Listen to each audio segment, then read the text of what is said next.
Hi everyone, it's Devin and we've got another CrafterWork for this month.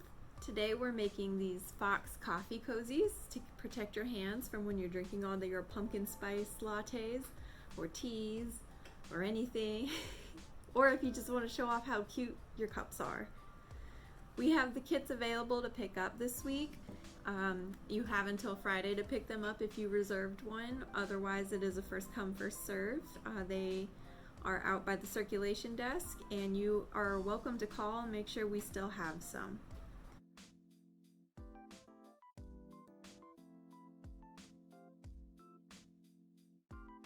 The supplies for this are very easy to get. It's just a few pieces of felt and some string and needles.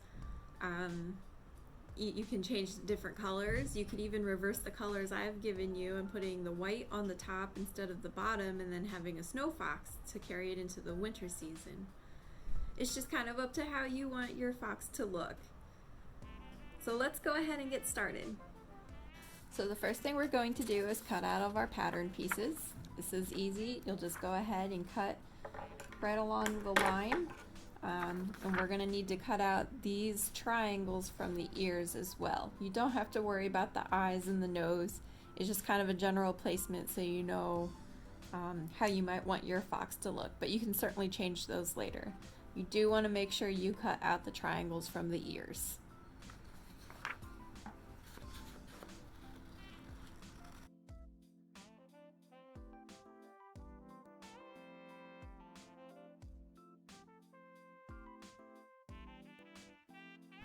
Now that we have the pieces of paper cut out, we're going to attach them to the felt with the pins, and we're going to cut out the felt around our paper shape.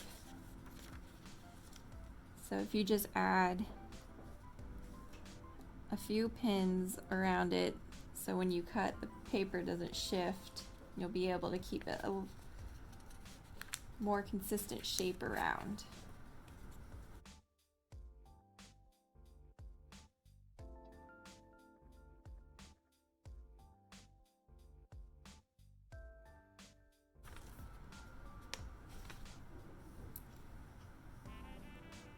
I sometimes find it easier to clean up the ears after I've taken the paper off.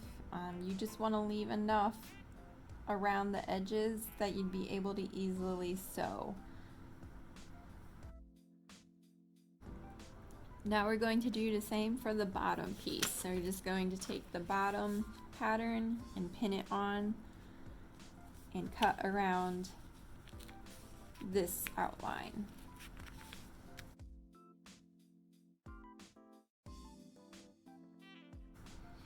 Now the bottom piece doesn't have to be as exact because we are going to trim it again to fit onto the top piece.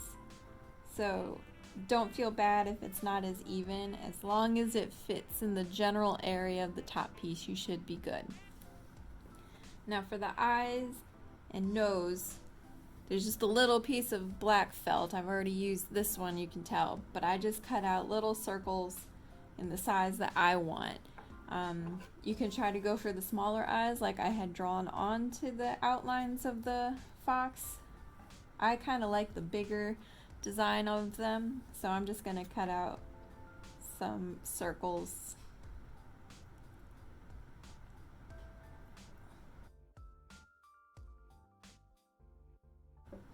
So now we're going to pin these two pieces of felt together. And you just have to pin in the middle section. We're not going to worry about the sides because we won't be sewing there.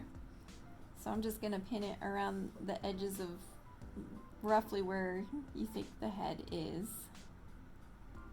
Keep it in place.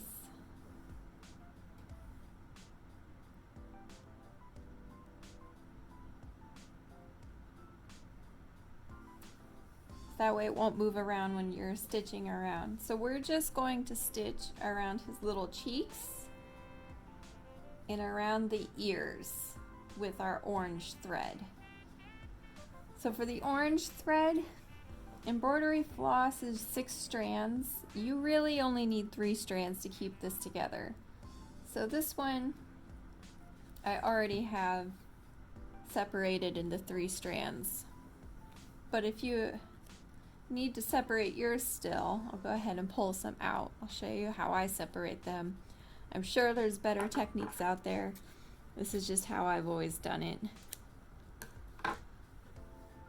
So all 6 strands are here, and if you just take the end of the thread, kind of push down on it a little bit, you can see it separate out. So if you just grab 3 of those and 3 on this side and pull them apart, you might get a little twisted, but it's easy to unravel. And now you have 2 strands of floss that are 3 strands of thread each. And the 3 strands holds the fox together easily enough. So then you're going to have to thread your needle. There's different ways of doing it. I usually just wet mine down and then press it together and put it through the eye.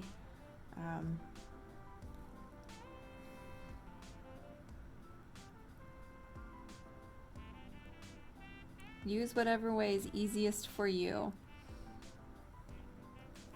And then you'll take the end of it, opposite end from your needle, and you're just going to tie a knot in the end so it secures it into, when you pull, it's not going to just pull the thread right through the felt. It's actually going to catch. And I usually like to double knot it just to be sure.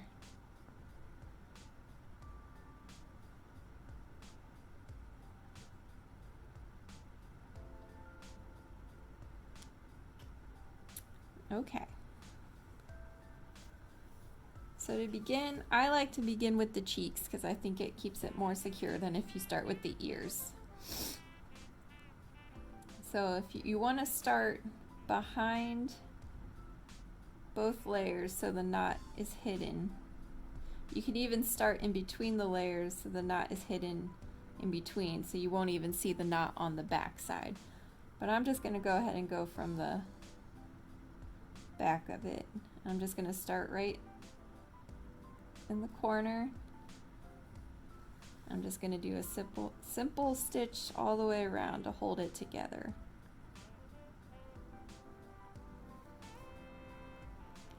I am not the best at hand sewing, so I'm interested to see how all of yours turn out because I'm sure it'll be a lot neater looking than mine.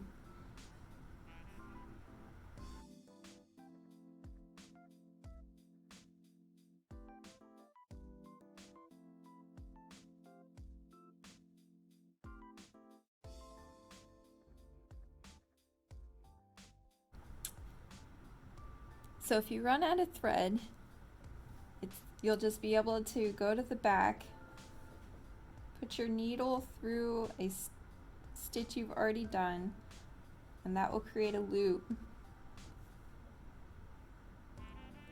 And you're able to just pull your needle through that loop, and you'll create a knot just right there.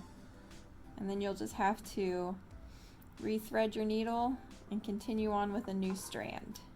Just don't forget to knot the other end of your thread.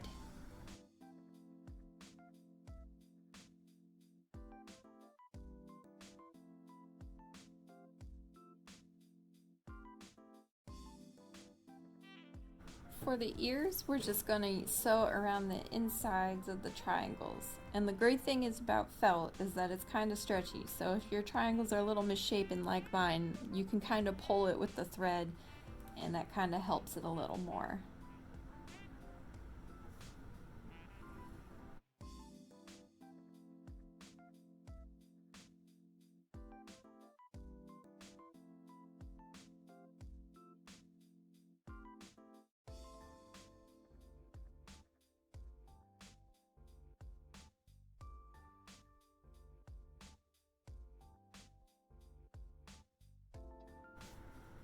Okay, now that you have the orange around the inside of the ears and on his little cheeks, we can go ahead and unpin this, and then we're going to add the nose and the eyes.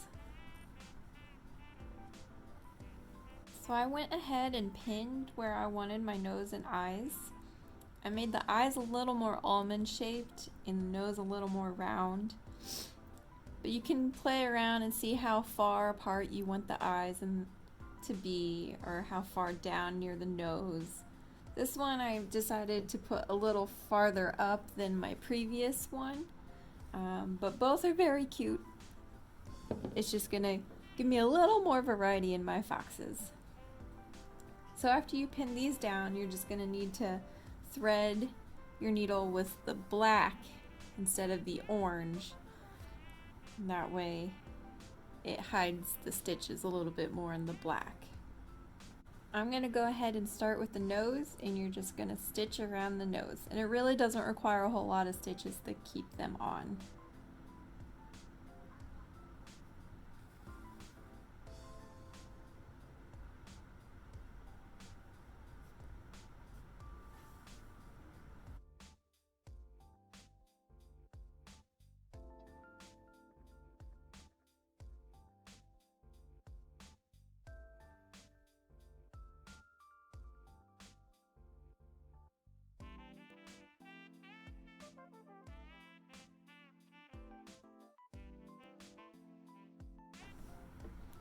And there we have our fox.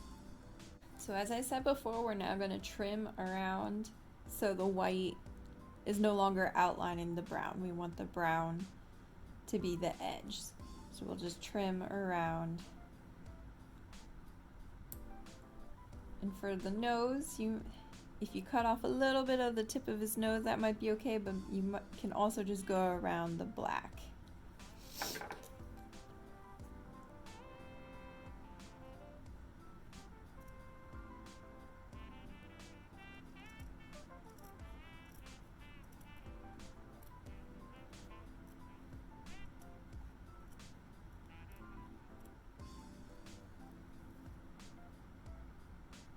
You just want to be careful and make sure that you're not going to cut any of your stitches loose. It should be good.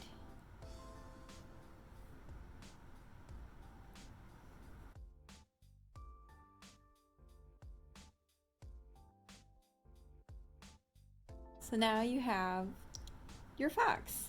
There's no longer a white outline around it.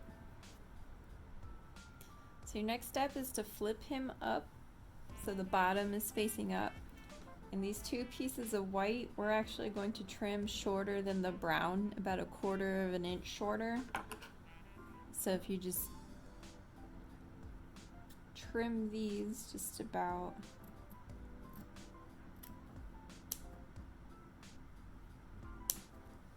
a little slice off of the ends.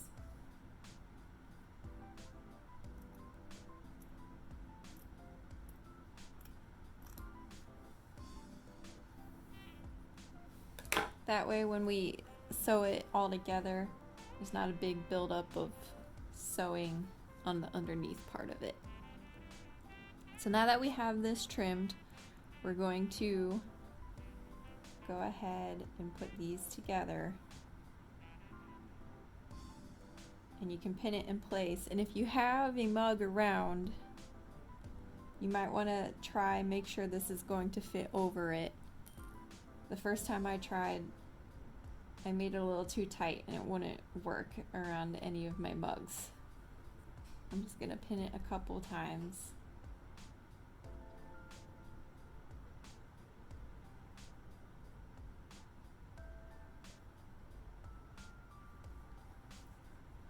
So it's just the white pinned together.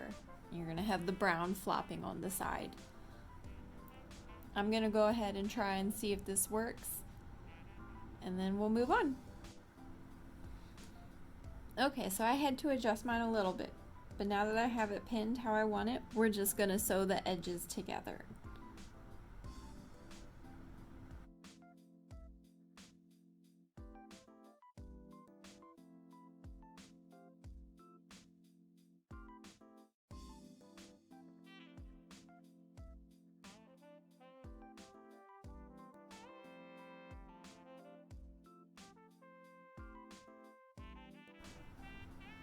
So now we have this together, and we're just going to do the same thing with the brown. We're just going to sew that piece together.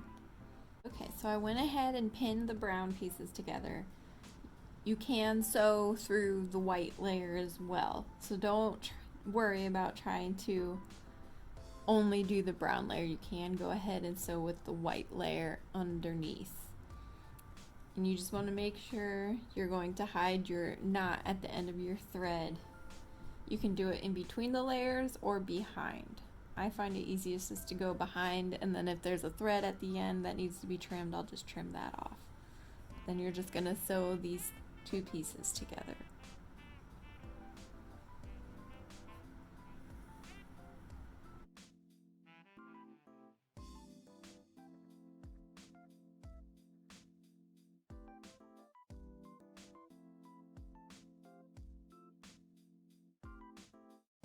And there you have your little fox coffee cozy. Isn't he just adorable? And now all of your coffee is just so much cuter. These things make great gifts, especially if you're doing like a coffee and tea basket for someone. And they were very easy to make. I hope you had fun today, and I'll see you next time.